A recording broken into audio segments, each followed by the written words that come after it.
Welcome to Colorful Anime, where we talk about anime from a colorful perspective. I'm your host, Lance. My good homie and co-host, Jordan. Yo. We back, and we're here to talk about a few things today. We're going to get to the Johnathan Majors drama. We're going to get to the MCU chaos that's going on right now. But before we do that, we want to pay our proper respects to the originator of AMV. Jordan, you want to speak a little bit more on that? Yeah, so the guy that's credited with creating the first ever AMV, James Kapassis, forget my pronunciation of his last name, passed away last month. I think it was last month. Yeah. And for those of us that have been nerds for a while, you know, who were burning CDs back in the day, watching anime on YouTube when YouTube first came out. Yeah. What y'all know? First of all, what y'all know about watching anime in parts, bro? Yeah, what like you 14 know about parts. Like, and each one's like 5 to 8 like minutes long. It was like 480p. And then you had to try and find like them in the correct order. Yep. And anyway, what y'all know about so that? shout out, so shout out to the good old days. So shout out to him. Yeah, and apparently, I was looking up, so I was researching like how he had did it. He ended up connecting somehow. I don't know how he did this. Yeah. He connected a VCR and like some old like anime like cassette tapes that he had, like some VHS tapes that he had.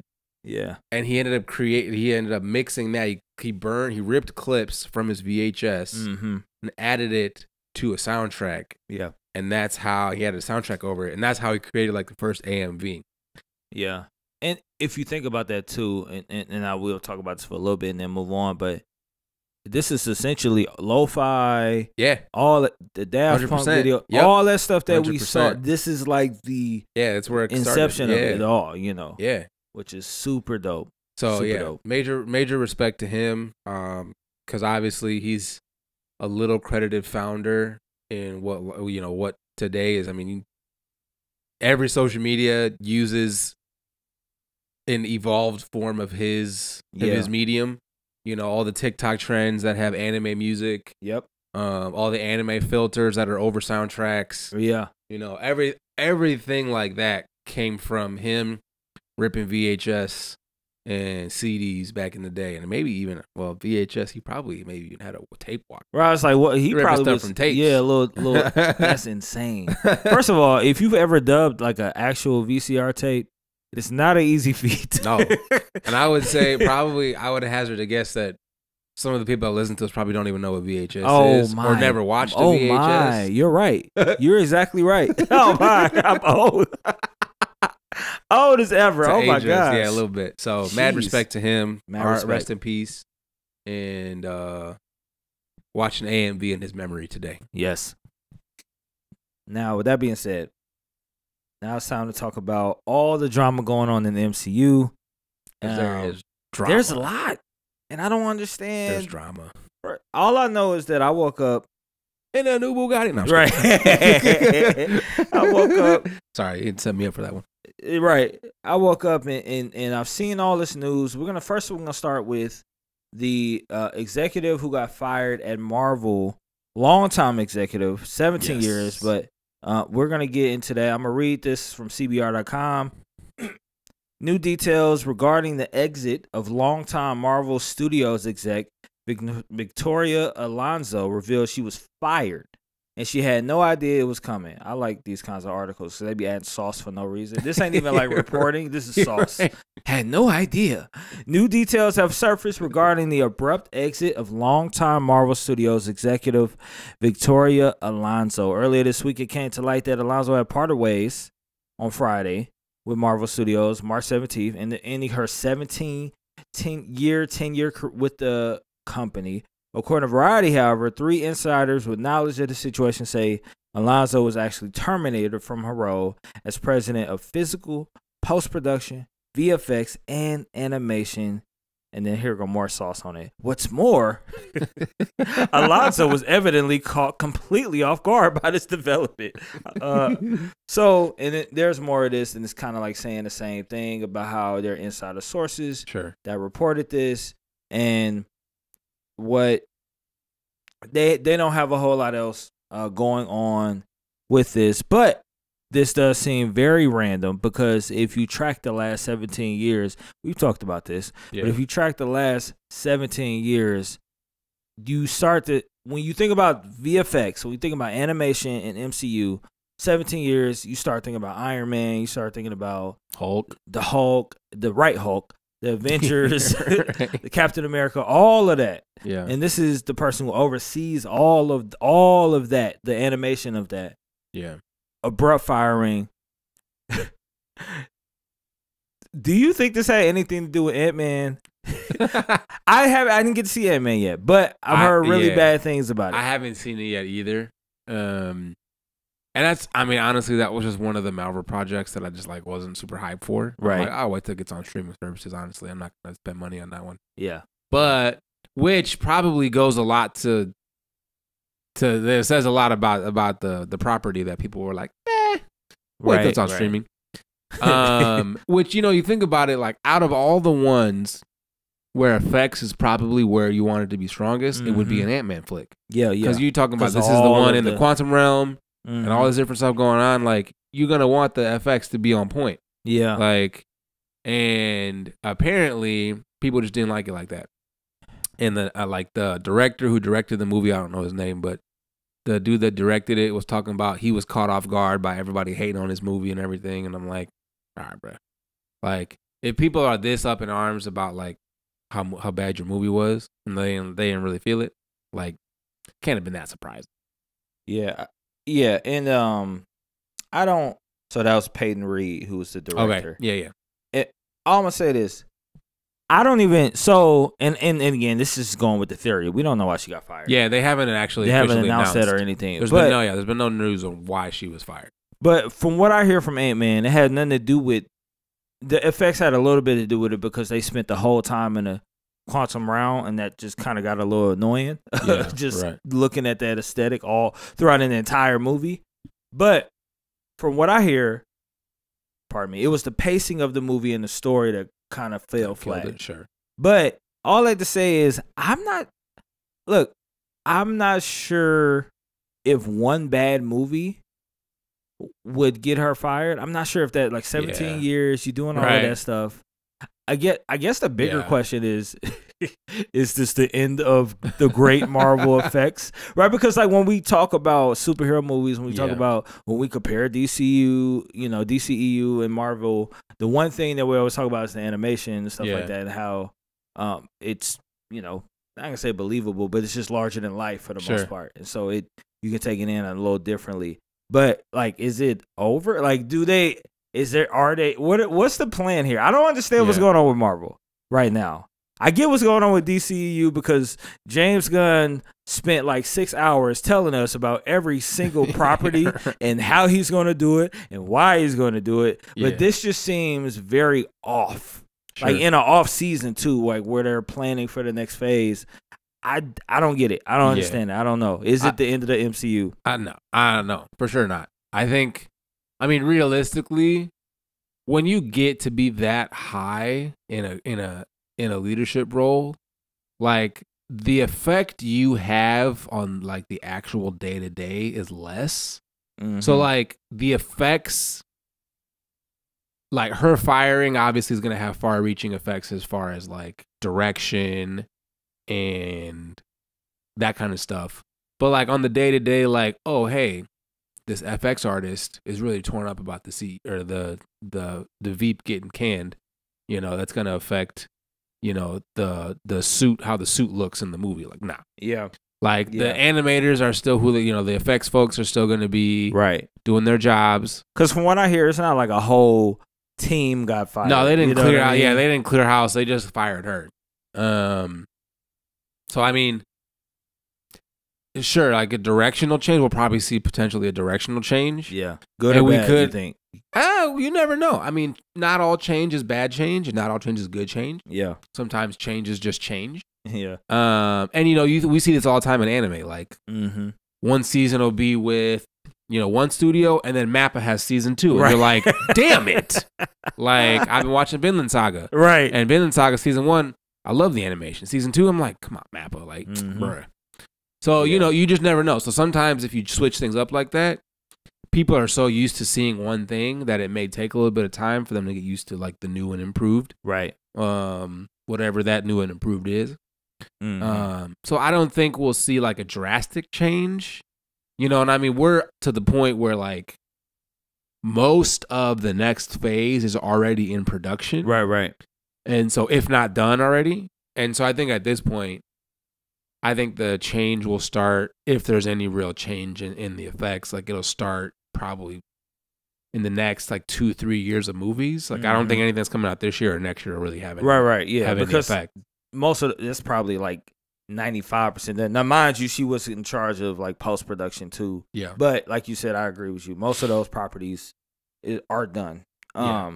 But yeah, I mean, it does signal an interesting change in Marvel, because Marvel has been doing Marvel for like 17, 20 years. Right. Like 20 years almost. You know, since like the first Iron Man movie came out, whenever that was. You know, so it's been like damn near 20 years of basically owning Hollywood. Yeah, pretty much. So much so that the Oscars are like, we are never giving a superhero movie any awards. We don't care how many millions you sell worldwide. We are never. Because, but I mean, you think about like the top like 5 or 10 movies with the highest grossing of all time. Like at least half of them are Marvel movies. Yeah. That's a fact. And they just top one another. Like they literally just come out to compete with one another. Yeah, like they just exactly. And so, I mean, you think about it, like Marvel has done super well in this sphere. Yeah. And I think that's something that like has been a lot of fans' complaints with DC, is that there's been no continuity of style. There's been no continuity of like with the effects. 'Cause like you'll have a Batman movie that's dark as hell. Yeah. And then you know, you'll have an Aquaman movie, you know, and these are totally different things. And there's just no like continuity. There's no like, that's one of the things that Marvel did so well, is that, you know, they kept the same tone and they kept the same kind of trajectory. And they were like, oh, well, we're just going to keep on trucking. So you think Marvel just keeps going? They don't miss a beat. Kevin got he's leading the ship. He know what he's doing, so he gonna find somebody else to do it even better than what he just did it. I mean, and I think that's the thing too. Is, you know, I think they'll try and fill that hole as quickly as they can. Yeah, because that's an important gap to have. But I mean, realistically, you know, who knows how long that'll take at that experience level. And with that important of a role. Insane. I can't even imagine. Like, your resume say 17 years at Marvel. Yeah. Like, that's what in the world? Man. She finna go to DC just to spite him. Without James, I'm like, hey, knocking on her door like, hey, you want a job? Let's go get pastrami sandwiches and talk about your new role. Yeah, right. It's like, yo, now if that did happen, that'd be wild. That would be like real superhero stuff, like super, like happen in the real life. Yeah, like I really would like buy popcorn to watch the DCEU MCU drama. You know that. First of all, that'd be fantastic. Y'all heard it here first. If that happens, y'all heard it here first. We predicted it, and you know we are. First of all, I want to fact check what you said, and it was like, so. If you look at the top 10 movies, right? Yeah. Out of the top 10, you got Endgame, Infinity War, No Way Home, and the first Avengers. Yeah. Out of I think that's 5. Is that 5 or 4? 4 out of the top 10. Yeah, that's almost half. Yeah. Insane. Anyways, and these numbers are insane. Anyways, and if you go down, like if you go on to 20, you just see more Marvel movies. Yeah, right. So it's not like it disappears. Yeah. All right, let's talk about Johnathan Majors because I got thoughts. But let's talk this BuzzFeed article out because I wanted to read the most updated version of this. Johnathan Majors. Well, let me read the article and then I'm gonna get context and then ask what you think. We'll get into that. Johnathan Majors' attorney says the woman who accused him of assault has taken back her allegations after he was arrested in New York. An attorney for Majors said he's innocent and video evidence and witness statements will prove it. Creed 3 actor Johnathan Majors was arrested Saturday morning in Manhattan on suspicion of strangulation, assault, and harassment. Majors, 33, was arrested after a domestic dispute that happened in the Chelsea neighborhood. A 30-year-old woman was taken to the hospital with minor injuries to her head and neck, the NYPD said. Majors was taken into custody without incident, and the woman told officers that she had been assaulted, the NYPD said. The Majors' lawyer, I'm not going to try to pronounce her name, said in the, look at this. What is that? Priya Chowdhury. Yeah. Maybe. That lady. She said that in a statement to BuzzFeed, Majors is completely innocent and is provably the victim of an altercation with a woman he knows. I'll finish reading this. According to Chaudhary, or what he said, video evidence of the incident, which occurred within the vehicle, and testimony from witnesses will prove the actor's innocence. The woman also took back her accusation of assault in written statements, Chaudhary said. Chaudhary added that the woman was having an emotional crisis for which she was taken to a hospital yesterday. And Majors is one of the Hollywood's fastest rising stars. Marvel did not immediately respond to BuzzFeed's news request for comment. All right. What do you think? What do you think about all this? This is crazy. You know, how do you feel about it? Yeah, I mean, when I first heard it, like when it blew up on social media like 2 days ago or yesterday, whenever that was. Well, by the time this episode comes out, it'll have been like a week or two. We'll probably already have a response. Right. But you know, I think it's unfortunate for a couple of reasons. One, because obviously we don't know 100% whether he's innocent or not. If he is, whoever that woman is needs to be locked up. Because I'm so put sick. her under the jail. I am so sick of hearing about false accusations and people not getting their way, and so they cry, you know, bape with an R. Yep. And they, you know, make false allegations, especially against men of color. Specifically about black men. Yeah. And we've seen that so much with black men being accused, whether it's true or not, right, of assault. And then again, whether it's true or not, and a lot of times if it's not proven, or if they're proven innocent, there's no apologies, there's no damage. He don't get the deals back. He lost a couple endorsement deals. So there's no turning the clock back on that allegation, whether it's true or not. There's no turning the clock back on that. You know, he was in Army advertisements. Yep. They've pulled those. They said until the verdict is reached, they've pulled those adverts. So I mean, realistically, the worst thing is if he's proven innocent, like she's messing with his money. Oh yeah. She's messing with his money, she's messing with his reputation. Yeah. You know, and those are huge issues, especially in Hollywood. Hollywood does not forgive, you know, unless you're white. There we go. Hollywood does not forgive, and they do not forget. And that's so true. Johnathan Majors is like the next big thing right now. Like this man is everywhere. Creed, he was fantastic in Creed, like so good. He was in that Western. He played Nat Love in that Western. Was that the Netflix joint with Idris Elba? No. It was what is that called? That was a really good one. Yeah, that was a really good movie. So he was in that one.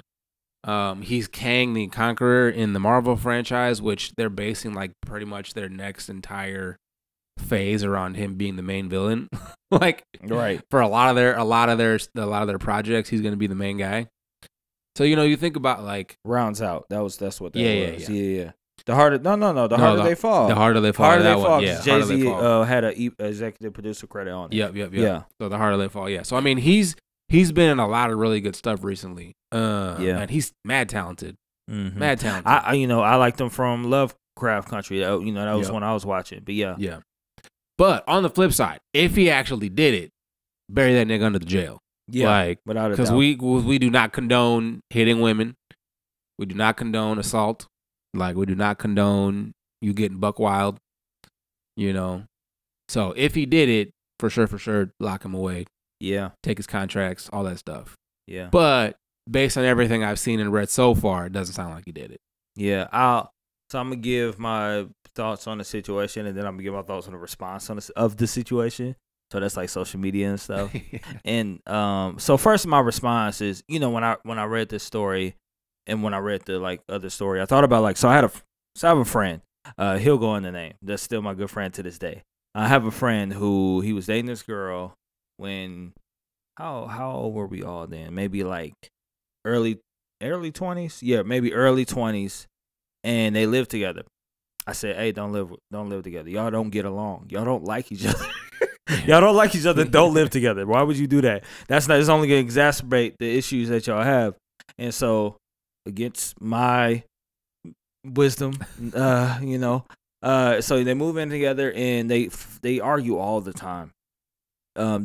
They're hoping to try to break up, but they're waiting for the other person to initiate it or blame the other person or whatever the case may be. So they just continue to like do crazy stuff or whatever, not harm each other physically or whatever, but just not on the same page. At some point, they just become like roommates. So they're just living together, but like this person goes to work, they come home. Yeah, you got your half of the rent. And at one point, they get into like an argument. And in this argument, the girl hits him, the guy, my friend. He's like, "Yo, what are you doing? Like, all right, bro, relax." And puts his hands up to try to be like, "Hey, you can't just be hitting me. Like, what are you doing?" Yeah. And so, long story short, she calls the police on him, and said he hit me, he assaulted me, or whatnot. Police was there like that. Like they were like right around the corner, like right that. And I remember getting that call, and I remember, and I know him. I'm like, this, like I bail him out or whatever. And then he ended up getting this, we ended up getting his stuff, moving him out or whatever. But I remember that because even when she said, "Nah, I was lying. Like I really was just trying to get attention," and I realized this ain't what it is. He still had to stand up in court. He had to stand up in court and be prosecuted, even though like it didn't go through all the way, but like be prosecuted. Even when she said, "Nah, I was Jack," she had no bruises, she had no sign of harm or anything, not a hair swayed. And so when I read these stories, I feel like for me it get a little bit personal because they're, in that case, like he ain't got millions of dollars in endorsements or whatnot. But it could have went way left. Like he could have went. They were like literally trying to try him as if he was like like he actually put hands on her and whatnot. So when I think about this Johnathan Majors thing, I can't help but have a little bit of empathy first. And so like you said, I co-sign that if he did it, put that man under the jail. We don't need men beating women. Like I don't need those folks out here roaming the streets and. But at the same time, I think in this case, it's a little weird. It's a little different. It's looking a little funny in the light. But I think the more, and I'll let the legal system sort that out. I think that's the most important thing. And that's comes to my point. Social media, you are not the legal system. TikTok, you are not the legal system. Y'all reading articles that are put out by journalists who have clicks to get, who have views to get on their channels and stuff like that. Zero integrity. And y'all like, man, I mean, like if TMZ said it, I guess it must be the gospel. And it's like, bro, we talking about TMZ. I read a BuzzFeed article. BuzzFeed has some of the craziest articles on their site. I find them entertaining. But like that's so when we read these articles, these people are not lawyers. These people are not they're reporters. But this entertainment reporting is slightly different than real life reporting and stuff like that. So they add sauce on it. They make up sources. They'll add little tidbits, like in that other story of like they're paparazzi. And so I think like when people, influencers are trying to comment on these situations, please be careful to not condemn somebody quickly with no facts, little to no facts. Yeah. Or go to bat for somebody like you're their lawyer.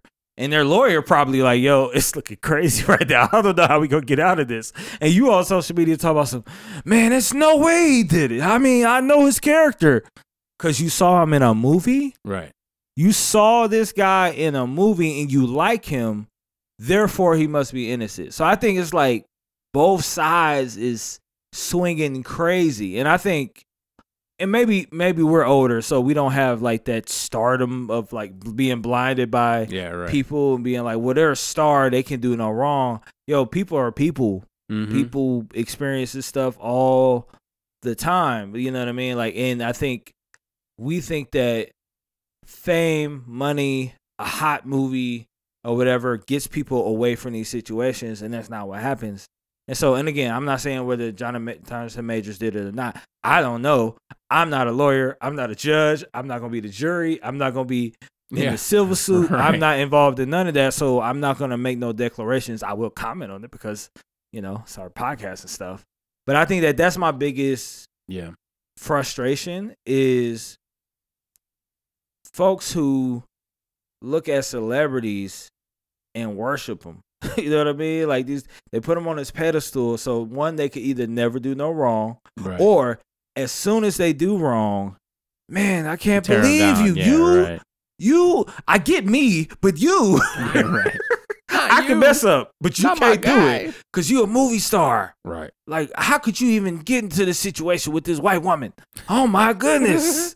And it's like, that was also really funny when people I saw a meme and they were like, everybody frantically Googling whether Johnathan Majors had a white girlfriend.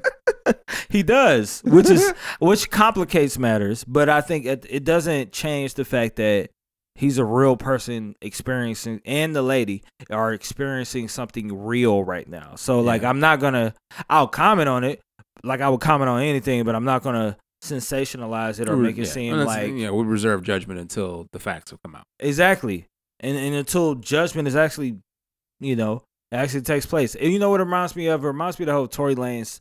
I don't know if you was keeping up with the Tory Lanez trial, right? And so Tory Lanez trial, that was the most biggest misdirection of all time because nobody knew what Tory Lanez was being tried for, right?